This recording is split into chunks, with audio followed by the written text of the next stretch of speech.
You believed that goodness was protection, that if you led with softness, they would meet you with softness, that if you stripped away your ego, they would stop weaponizing theirs. You told yourself that if you showed them your wounds, they'd stop cutting, that if you let them see how much you cared, they'd finally care in return. You thought kindness was contagious, that love, when shown unconditionally, would teach them how to love you back. But it didn't. Because they weren't watching to learn. They were watching to calculate. Every time you opened up, they took notes. Every time you forgave, they measured your threshold. You mistook their silence for contemplation, their nods for empathy, their apologies for change. But a narcissist doesn't feel guilt. They feel threat. And your forgiveness didn't disarm them. It taught them how easily you could be reset. You weren't building intimacy. You were building a case against yourself, one they would later present as evidence of your instability, your neediness, your irrationality. And every time you tried to explain what hurt you, you only gave them sharper tools. You were never protected by your goodness. You were exposed by it. Because in a world of people who study faces, not feelings, your vulnerability wasn't respected. It was bookmarked.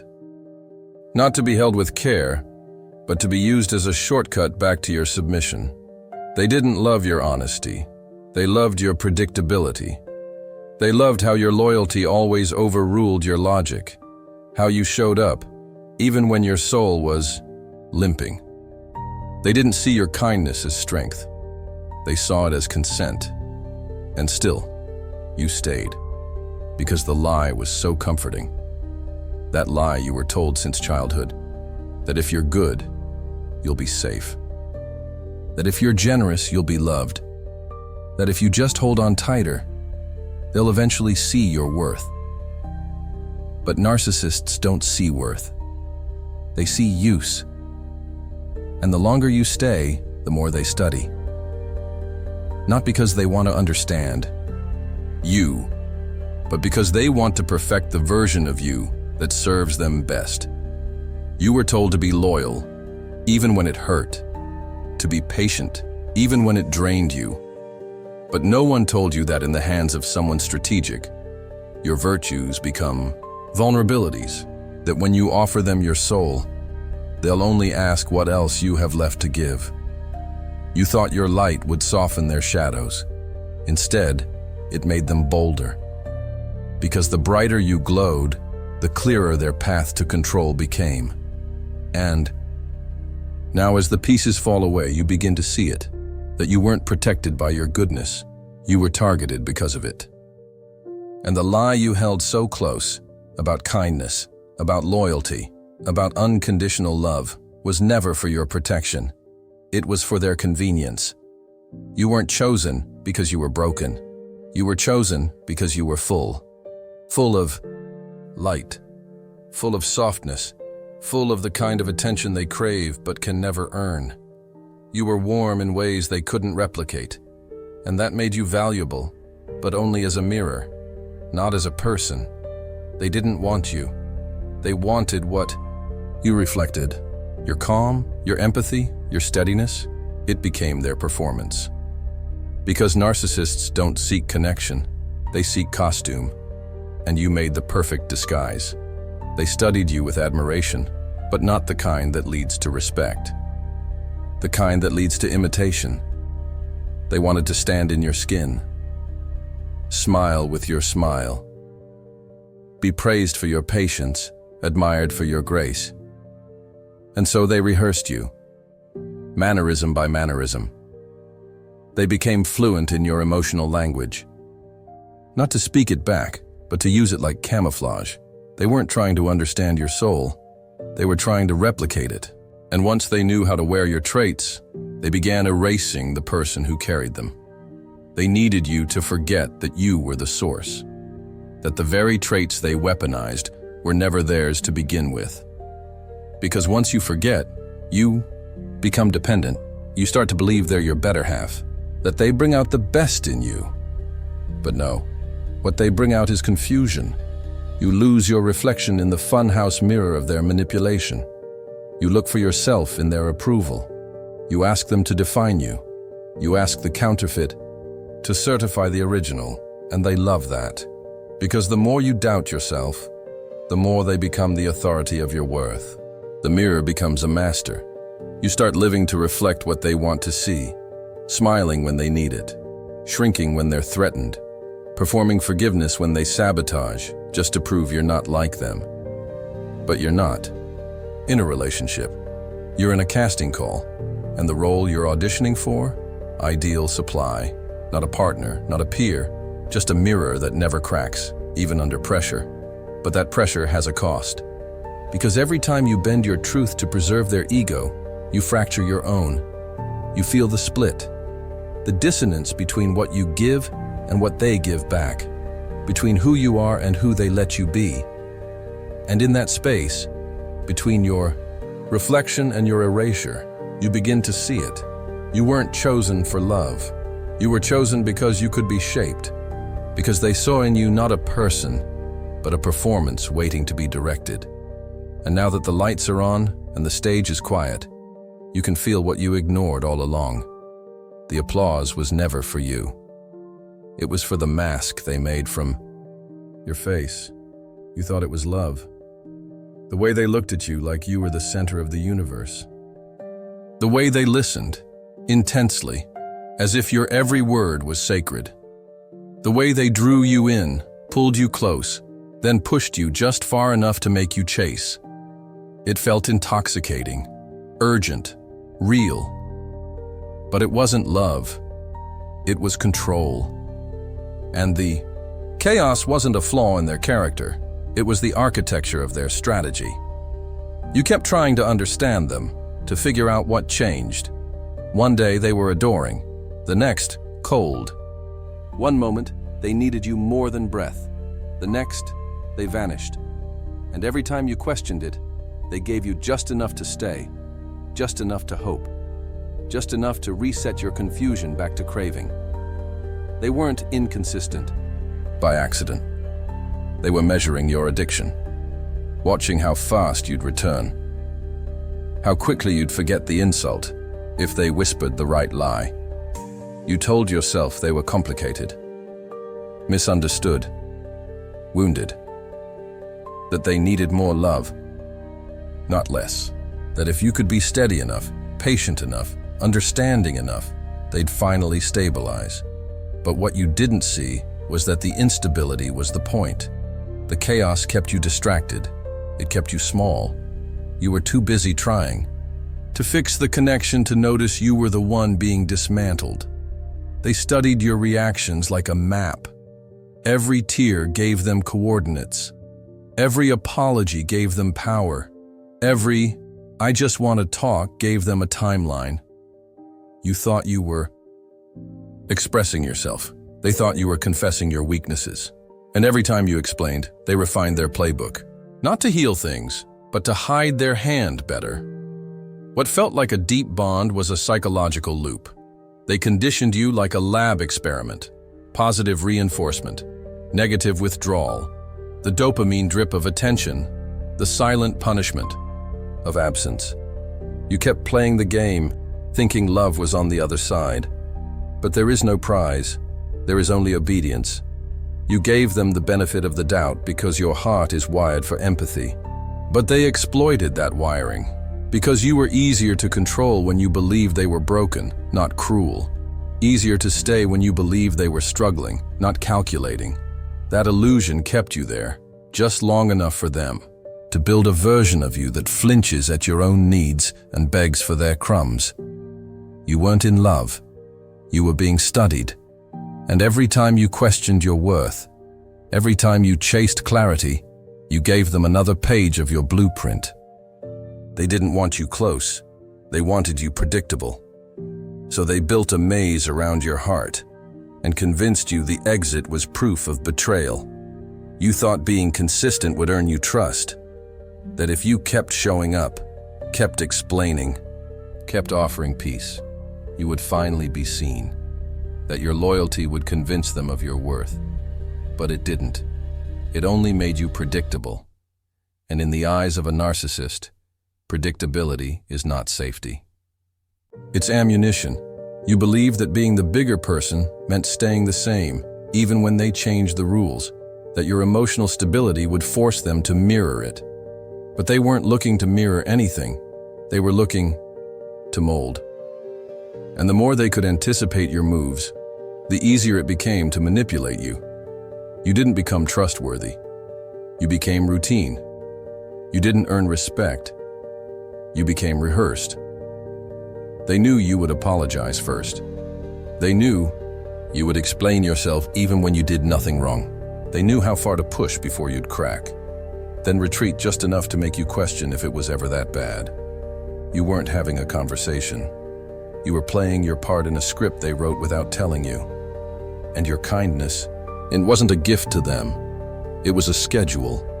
Every time you forgave, it confirmed their timing. Every time you stayed silent, it confirmed their dominance. Every time you explained again, they calculated how much longer they could push. They didn't need to overpower you. They just needed to understand you. And once they understood your loyalty had no limits, they knew they never had to earn it again. You were taught that being steady was noble, that being kind, no matter what, was virtuous. But Machiavelli warned, to those who thrive on control, virtue without defense is weakness. Predictability without discernment invites harm. And when you show all your cards to someone who plays to win, they don't admire your transparency. They exploit it. You became a map they could memorize, a reaction they could summon, a comfort they could access even after cruelty. Because you thought love meant being there no matter what.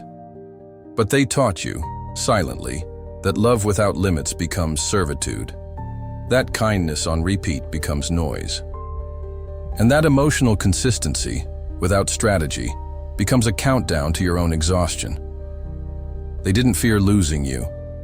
They feared only one thing: the moment you'd stop being predictable, the day you'd stop explaining, the hour you'd become quiet. Not in submission, but in observation. Because then, they'd no longer own the narrative. Then, you'd stop reacting. And when you stop reacting, you become unreadable. And to the manipulator, unreadable means unmanageable. Unmanageable means dangerous. And dangerous is the one thing they never prepared for. They need to know what you'll do next. They need to read your face before you speak, track your footsteps before you walk, predict your forgiveness before they strike. Because their power doesn't come from strength, it comes from surveillance, from knowing you better than you know yourself, from being 5 moves ahead in a game you didn't know you were playing. But what happens when you stop showing your cards?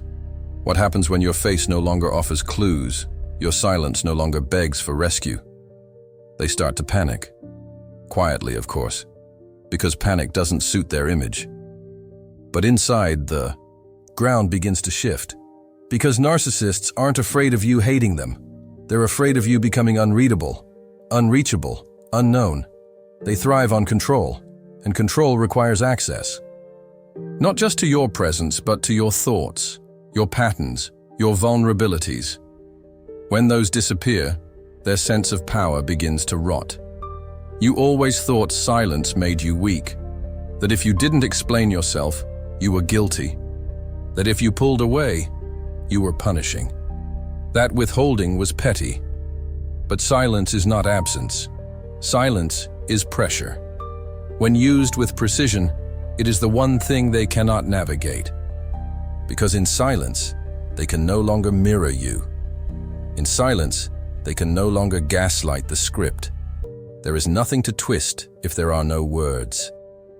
You've been conditioned to think distance equals disconnection.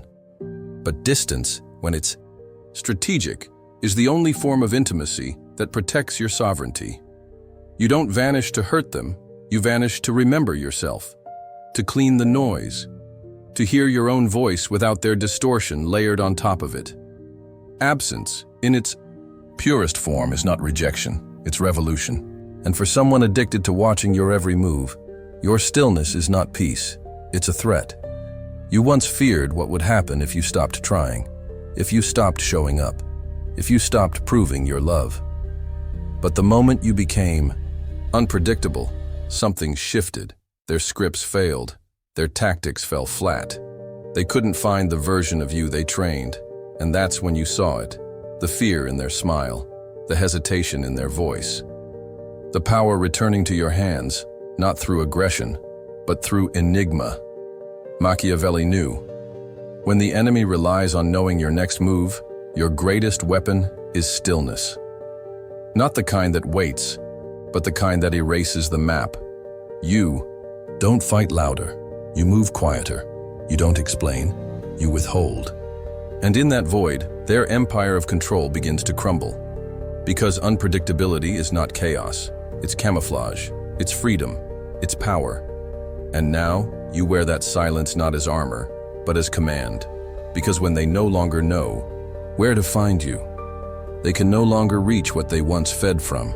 You've become invisible, not to the world, but to their grip. And in that disappearance, you finally arrive. You keep thinking that if you just explain it better, they'll understand. That if you find the right words, the right tone, the right moment, they'll finally get it. Finally see what they're doing. Finally stop. But they already understand. They understood from the start. And they used your explanations as coordinates, as instructions. You weren't educating them. You were arming them. You told yourself that expressing your feelings was healthy. That communication could solve anything. That openness was the highest form of love. But communication only works when both sides are playing fair. And with a narcissist, every word you offer becomes currency in a game you can't win. Your honesty isn't a bridge, it's a blueprint. And once they have it, they build traps, custom-made for you. They don't interrupt when you cry. They don't react when you plead, because they're memorizing, not missing the point, just filing it away. What makes you flinch? What makes you beg? What you can't let go of? That information doesn't soften them, it sharpens them. And the more you explain, the more exposed you become. You think you're showing them your heart, but to them, it's a diagram. You've been taught that silence is passive, that withholding is cruel, that detachment is cold. But Machiavelli would say otherwise. He would tell you that power is not in what you say, but in what you deny access to. That when someone uses your words to control you, the only answer is to become unreadable. And unreadable doesn't mean mysterious. It means sovereign. When you stop explaining, something strange happens. You stop bleeding in front of people who collect red. You stop apologizing to people who choreographed your guilt. You stop begging to be understood by those who already understood and simply didn't care. You don't go quiet to hurt them. You go quiet to stop hurting yourself. Withholding is not punishment. It's preservation. It's the boundary between your soul and their appetite. It's the refusal to let your pain become their entertainment. You've tried showing your scars like proof, like maybe, just maybe, they'll see how much it cost you and step back. But they won't. They never did. Because narcissists don't feel guilt. They feel opportunity. You don't need more clarity. You need more silence. Not because silence will change them, but because silence will change you. It will detox your nervous system. It will disconnect you from the need to convince. And when you no longer explain yourself, they no longer have a manual. That's how you win. Not by shouting, not by proving, but by disappearing behind a wall of calm they can't scale. You've become unreadable. And in their world, that's the only kind of power they can't corrupt. They crave reflection, not because they want to see you, but because they need to see themselves. Your reactions validate their existence. Your pain proves their power. Your attention, even when it's angry, is still energy they can convert. You thought your expressions were boundaries, but, to them, they were breadcrumbs. Even your defiance became a signal that you were still engaged, still feeding the dynamic. Still caught in the loop. They don't need your love, they need your gaze. And the moment you stop reacting, they begin to starve. Because narcissists don't live inside themselves, they live inside your response. Strip that away, and they're hollow. You always believed that staying silent meant giving up. But silence, when rooted in detachment, is demolition, not of them, but of the version of you that existed only in reaction to them. They trained you to believe that if you didn't respond, they'd escalate. That if you didn't explain, they'd spiral. And so you kept showing up to manage their chaos. You kept participating to keep the peace. But there is no peace in a performance. There is only exhaustion. And each time you engaged, you were re-entering a role they cast you in. The forgiving one, the reasonable one, the selfless one, the mirror. But what happens when the mirror goes dark? What happens when they say something cruel and you don't flinch? When they disappear and you don't chase? When they bait and you don't bite? The silence begins to echo. And in that echo, their panic grows. Not because they miss you, but because they can no longer track you. You've become formless. And to someone who survives by control, formlessness is terror. You've spent so long managing their emotions that you forgot your own needed tending. You spoke louder just to be heard. You cried harder just to be seen. But now you learn the power of stillness. You learn that silence isn't absence. It's a message that says, I no longer need this performance to feel real. You don't need to yell to be heard. You don't need to defend your pain. You don't need to remind them what they did, because deep down, they already know. And they counted on you never realizing that. They counted on your addiction to closure, to resolution, to fairness. But fairness is not coming. Closure is not arriving. They are not going to admit, not going to change, not going to care. And that realization, painful as it is, frees you. You no longer need to win the argument. You just need to stop playing the role. Starve the reflection. Withdraw the mirror. Become neutral. Not cold, but blank. Not cruel, but distant. And in that distance, you become untouchable.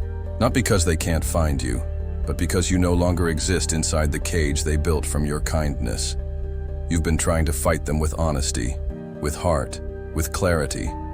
But those are weapons made for people who feel, for people who pause, for people who bleed. Narcissists don't bleed the way you do. They don't break the way you do. Their armor is ego, thick, fragile, and explosive. You keep thinking you need to crush them. You don't. You just need to turn their weapon against them. Use their ego like a rope. The tighter they pull, the faster they trap themselves. You don't confront them head-on. That's what they want. They thrive on the drama of direct battle, theatrics, victimhood. Rage masked as righteousness. If you confront them, they win, because now they're the center again. But if you smile while they scream, if you nod while they unravel, if you stay calm while they bait, you become something they cannot compute. And that confusion is your shield. Machiavelli never taught revenge. He taught leverage, timing, strategy. He would tell you, never interrupt a narcissist while they're walking into their own downfall. Let them talk. Let them gloat. Let them expose themselves. You don't stop them. You position them. Let their pride carry them too far, too loud, too fast. Then step aside.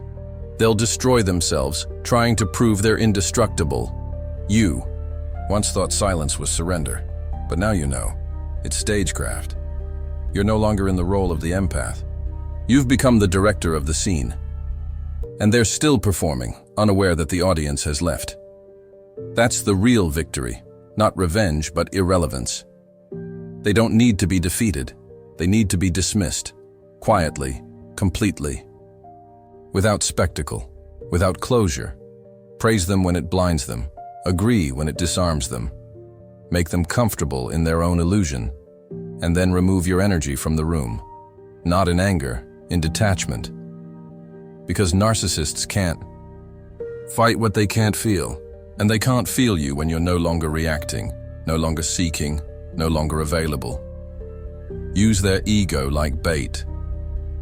Compliment their intelligence right before they overreach. Stroke their pride right before you vanish. Feed their image just enough to keep their guard down, and when they're fully exposed, walk away. Don't slam the door. Don't explain. Don't leave a trace. That absence will haunt them longer than your anger ever could. This isn't about becoming like them. It's about learning how to protect yourself in a world where people like them exist. You don't become cruel. You become calculated, not out of malice, but necessity. Because in the end, the most elegant revenge is not destruction. It's survival without scars. It's walking away while they're still talking. It's knowing they'll spend years chasing a reflection that no longer responds. You thought loyalty was proof of love. That staying meant you were strong. That enduring their chaos made you noble. But they never saw your loyalty as devotion. They saw it as permission, as surrender, as a free pass to test the limits of your patience without consequence. You believed that being loyal through pain would eventually earn you safety. But to a narcissist, loyalty without leverage is just obedience dressed in sentiment. You stayed, even when it hurt. Because the world taught you that good people don't give up on those they care about. That if you walk away, you're abandoning them. That you're cold. That you're selfish. But no one warned you about what happens when your loyalty becomes currency in someone else's power game. When your love is weaponized to keep you tethered to someone who only sees you as an extension of their control. They didn't fear losing you, because they never believed they would. You always came back, always forgave, always explained. Your presence was guaranteed, no matter how deep the cuts. And that's where they found comfort, not in your love, but in your reliability. Because when someone is sure you'll never leave, they stop pretending to deserve you. Loyalty is only sacred when it's mutual, when it's respected, when your staying has meaning. But you stayed long after your dignity was gone, long after your voice became an echo in your own mind. And they watched it happen, not with guilt, but with smug calculation. Because they knew you'd stay. They counted on it. And every time you did, their respect for you eroded a little more. Machiavelli understood this well. He knew that loyalty, when offered without power, becomes invisible. That if your loyalty isn't backed by consequence, it's ignored. Your absence has to mean something. Your silence must echo. And your return, if it ever happens, must be a choice, not a pattern. You don't win by staying. You win by making your presence a privilege, not a prison. They treated you like a fixture, a constant, something they could count on even while they betrayed you. But now you see it. That love, without boundaries, isn't noble. It's naive. And loyalty, when given endlessly to someone who wouldn't blink at your suffering, becomes self-abandonment. You thought walking away was failure. But it's the highest act of self-respect, not to hurt them, but to stop hurting yourself. Because the only way to teach someone the value of your loyalty is to remove it. Not in rage, not in revenge, but in quiet, irreversible detachment. And in that silence, they'll finally hear what your presence always meant. Not because you told them, but because it's gone. You kept searching for closure, for a moment of clarity, for a final conversation where everything would make sense. But clarity never came, because they were never confused. You were. And now, exhaustion has replaced hope.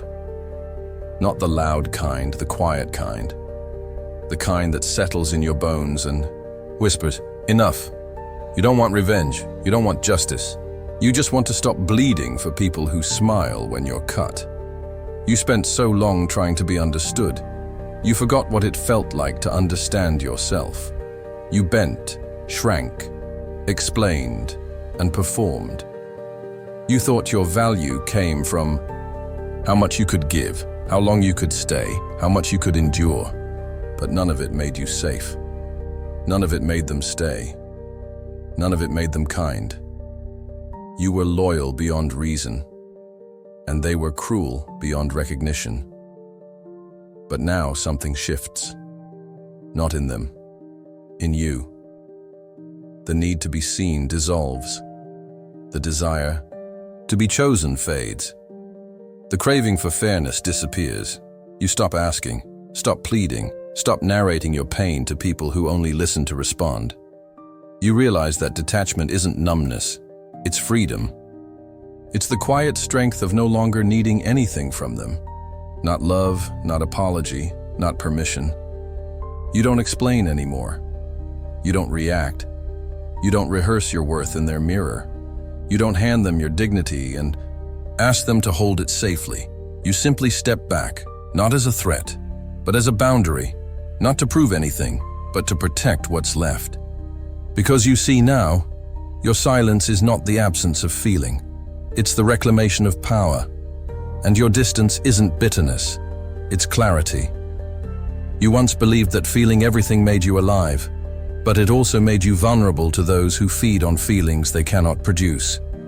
Now you feel less, but see more. You feel less, but lose nothing. You feel less, but move freer. Because when you detach, you stop needing the world to agree with your truth. You simply live it. This is not a collapse. This is a re-entry. Into your own body, your own voice, your own mind, no longer twisted to fit their story, no longer apologizing for not being who they wanted you to be. You don't forgive to heal them.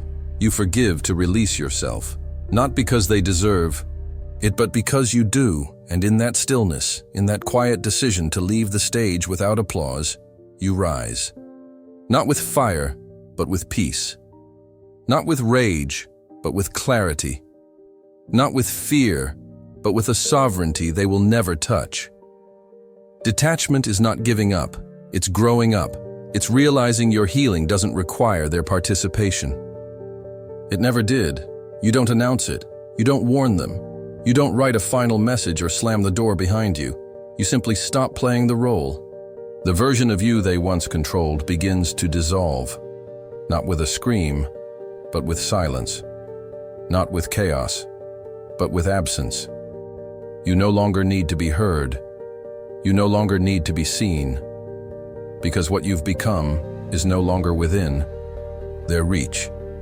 They'll look for the old patterns, the familiar reactions, the soft voice that always soothed, the tired loyalty that always returned. But none of it remains. You don't argue. You don't defend. You don't beg.